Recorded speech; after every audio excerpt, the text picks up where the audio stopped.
दोस्तों, इस हफ्ते की शुरुआत होते ही चांदी ने नया इतिहास रच दिया है। सिर्फ पिछले 6 दिनों में ही चांदी 49,100 रुपए तक जंप कर चुकी है। सोमवार को एमसीएक्स पर चांदी 12,000 रुपए से ज्यादा महंगी हो गई। इस तेजी के साथ ही चांदी प्रति किलो 3 लाख के पार पहुंच गई। वहीं सोने ने भी लंबी छलांग लगाई और 1.44 लाख रुपए के पार चला गया। विश्लेषकों का मानना है कि ग्लोबल इकोनॉमिक डेटा और भू राजनीतिक तनाव गोल्ड को सपोर्ट दे रहे हैं और इस हफ्ते भी गोल्ड प्राइसेस में तेजी बनी रहने की उम्मीद है। इसकी सबसे बड़ी वजह है सेफ हेवन डिमांड और यूएस फेडरल रिजर्व की तरफ से इंटरेस्ट रेट्स कट होने की उम्मीदें।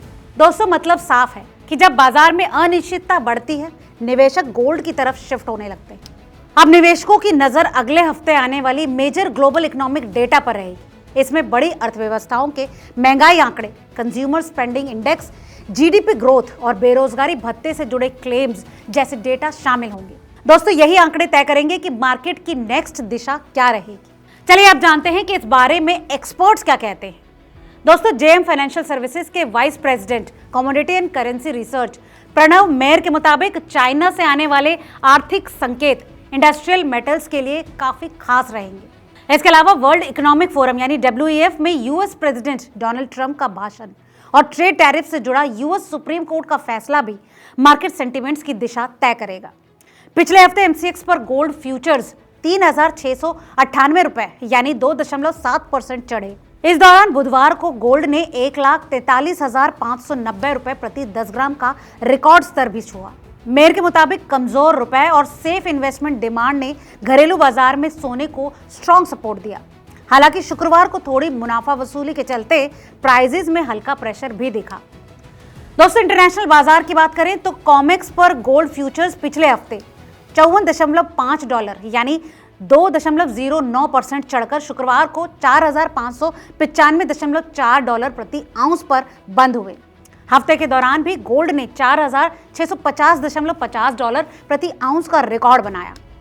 इस बारे में एंजल वन के deputy vice president research Prathamesh Mallya कहते हैं कि भू राजनीतिक तनाव, कमजोर डॉलर, लो बॉन्ड यील्ड्स और सेंट्रल बैंक्स की तरफ से लगातार सोने की खरीद गोल्ड को मजबूती दे रही है।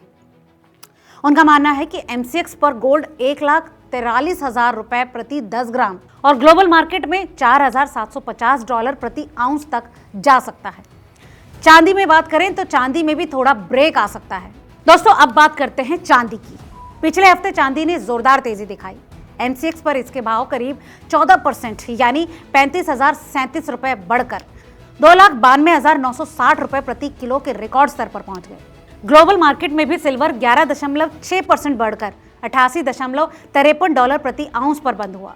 दिल्ली की स्थानीय सराफा बाजार में शुक्रवार को चांदी 2,92,600 रुपए प्रति किलो पर बंद हुई। महज 6 सत्रों में ही चांदी 49,100 रुपए चढ़ी। दोस्तों, चांदी के विषय में विश्लेषकों का मानना है कि इतनी लंबी तेजी के बाद चांदी में करेक्शन या फिर थोड़ा ठहराव आना स्वाभाविक है। हालांकि लॉन्ग टर्म नजरिया अभी भी सकारात्मक बना हुआ है। इनक्रेड मनी के सीईओ विजय कुप्पा के मुताबिक शार्प रैली के बाद कंसोलिडेशन या फिर हल्की गिरावट नॉर्मल होती है, लेकिन इससे चांदी के बड़े ट्रेंड पर कोई खास असर नहीं पड़ने वाला। दोस्तों, अगर सोने और चांदी के भावों में तेजी की वजहों की बात करें तो सोने की तेजी की सबसे बड़ी वजह है सेफ हेवन डिमांड। जब दुनिया में अनिश्चितता बढ़ती है, निवेशक गोल्ड को सुरक्षित ठिकाना मानते हैं, जिससे डिमांड और प्राइसेस दोनों बढ़ते हैं। इसके अलावा फेड की तरफ से ब्याज दरें घटने की उम्मीदें गोल्ड के लिए और भी सकारात्मक संकेत देती है। जब इंटरेस्ट रेट्स कम होते हैं तब सोने जैसी कीमती धातुएं एफडी और बॉन्ड्स के मुकाबले ज्यादा आकर्षक हो जाती है। तो दोस्तों, निवेशकों के लिए सलाह यह है कि सोना फिलहाल मजबूत है और चांदी थोड़ी देर सांस ले सकती है, लेकिन कहानी अभी खत्म नहीं हुई है। तो किसी भी तरह के निवेश से पहले अपनी रिसर्च जरूर करें। आज की इस वीडियो में फिलहाल इतना ही।